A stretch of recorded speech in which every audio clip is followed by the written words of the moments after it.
बेलपत्र के वृक्ष के नीचे साधना करना प्रारंभ करें। जैसे ही माँ लक्ष्मी ने बेलपत्र के वृक्ष के नीचे साधना करना प्रारंभ करा तो देवाधिदेव महादेव कुछ ही समय में प्रदोष काल के समय पर लक्ष्मी जी के सामने शंकर भगवान प्रकट हुए। शिव जी ने पूछा, लक्ष्मी तुम्हें क्या चाहिए? लक्ष्मी जी कहती हैं, मेरी यह अश्व की योनि, मुझे अश्वी बनना पड़ा, घोड़ी बनना पड़ा। इस अश्व की योनि से मैं मुक्त हूं, पर प्रभु इस अश्व की योनि से मुक्त तो हूं, पर मेरे प्रभु ने मुझे घोड़ी बनाया है, अश्व बनाया है। मैं चाहती हूं मेरे नारायण मुझे इसी घोड़ी की योनि में, अश्वी की योनि में प्राप्त करें। इस घोड़ी की योनि में, इस अश्वी की योनि में मेरे स्वामी, मेरे नारायण मुझे प्राप्त। ठीक है, भगवान भोलेनाथ जी ने कहा, आप चिंता ना करें, जिस प्रदोष काल में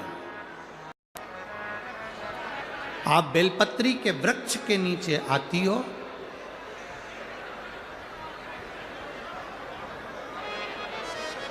दुनिया का कितना भी दरिद्र व्यक्ति हो, चाहे दुनिया का कोई व्यक्ति ऐसा हो जिसका कभी व्यापार चलता ही नहीं हो, उसने 50 बार बदल के देख लिया, फैक्ट्री चली नहीं रही, जिस काम को करने के लिए जाते हैं वो काम टल जाता है, आज की जगह कल, कल की जगह परसों, परसों की जगह नरसों, काम होता ही नहीं। बेटा बेटी का संबंध करने जा रहे हैं पर हो ही नहीं रहा।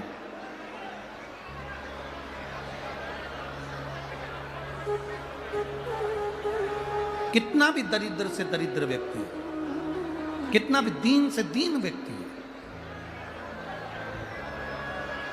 एक नियम वो अगर अपनी जिंदगी में बना ले, प्रदोष काल में, प्रदोष के समय पर बेलपत्री के वृक्ष के नीचे एक बार जाकर नमन करना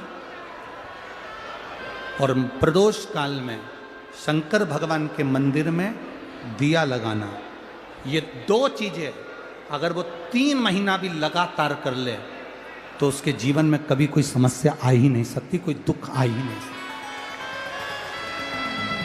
एक नियम बना, जैसे जिस नारी को, जिस पुरुष को, जिस बच्चे को, जिस बड़े को चर्म रोग हो जाता है, चमड़ी सफ़ेद पड़ने लगती है,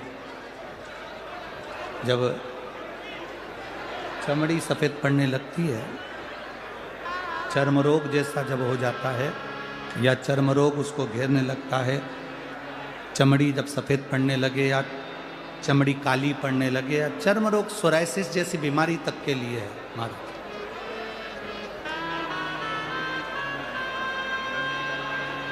बेलपत्री के वृक्ष के नीचे की मिट्टी, बेलपत्री के वृक्ष के नीचे की मिट्टी, उसको जिस पात्र के अंदर शिवलिंग बनाने के लिए हम गलाएं, जिस पात्र के अंदर हम शिवलिंग बनाने के लिए उसको गलाएं और शिवलिंग का निर्माण कर कर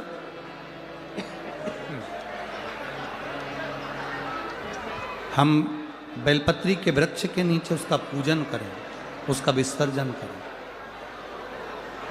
और बेलपत्री के नीचे की जो मिट्टी है, जिस पात्र में गलाई जाती है, उस पात्र के पानी का स्नान, उस मिट्टी का थोड़ा सा भाग अपने शरीर पर लगाकर, जहाँ सफ़ेद चमड़ी हो रही हो या श्वेत चमड़ी हो रही हो, वहाँ लगाकर और उसका स्नान करना यदि हम प्रारंभ करें। परंतु प्रदोष जैसे अपन शंकर भगवान के मंदिर जाते हैं, दर्शन करते हैं, पूजन करते हैं, उसी तरह बेलपत्री के वृक्ष के नीचे की मिट्टी को गलाकर हम शिवलिंग का निर्माण करते हैं। स्नान करना या शरीर पे लगाने के साथ में सबसे ज़्यादा जरूरी है शंकर भगवान के उस शिवलिंग की पूजन करना, पार्थिव लिंग की पूजन करना। लगभग 2 शिवरात्रि निकलेगी महीने की, और बाबा जहां जहां से चमड़ी सफेद हो रही होगी वहां वहां से धीरे धीरे बाबा अपने असली रंग को देना प्रारंभ कर देता है। इतना बेलपत्री के वृक्ष की पार्थिव लिंग निर्माण और पूजन की उस मिट्टी का इतना वर्णन हमारे शास्त्र करते हैं, इतना वर्णन।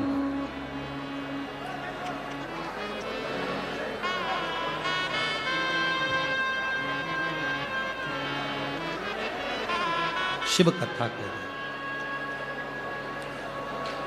शिव महापुराण की कथा वर्णन कर रहे। स्वयं भगवान देवादिदेव महादेव ने नारायण से जाकर प्रार्थना करी। स्वयं भगवान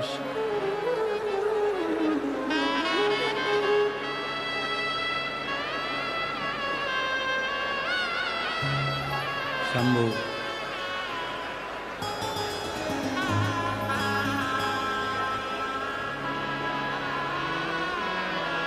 स्वयं भगवान शंकर ने नारायण से जाकर प्रार्थना करी कि माता लक्ष्मी आपके लिए तप साधना कर रही हैं, आप उनको जाकर दर्शन दीजिए। भगवान नारायण शिव जी के कहने पर जाने लगे।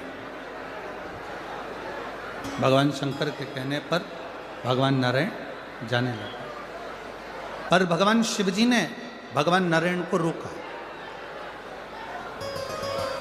और भगवान शिव जी ने नारायण को रोककर कहा, प्रभु रुको, मेरा निवेदन केवल इतना सा है, जैसे माता लक्ष्मी घोड़ी बनकर, अश्वी बनकर पृथ्वी पर गई हैं, आप अश्व बनकर पृथ्वी पर जाकर लक्ष्मी को लेकर आए।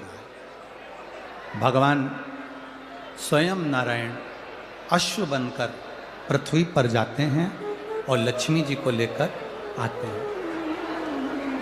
शिव महापुराण की कथा कहती है, भगवान शंकर का संवाद कहता है, स्वयं नारायण और स्वयं माता लक्ष्मी बेलपत्री के वृक्ष के नीचे विराजमान शिवलिंग का पूजन करते हैं और बेलपत्र की परिक्रमा करते हैं। जैसे ही उन्होंने बेलपत्र की परिक्रमा करी, शंकर भगवान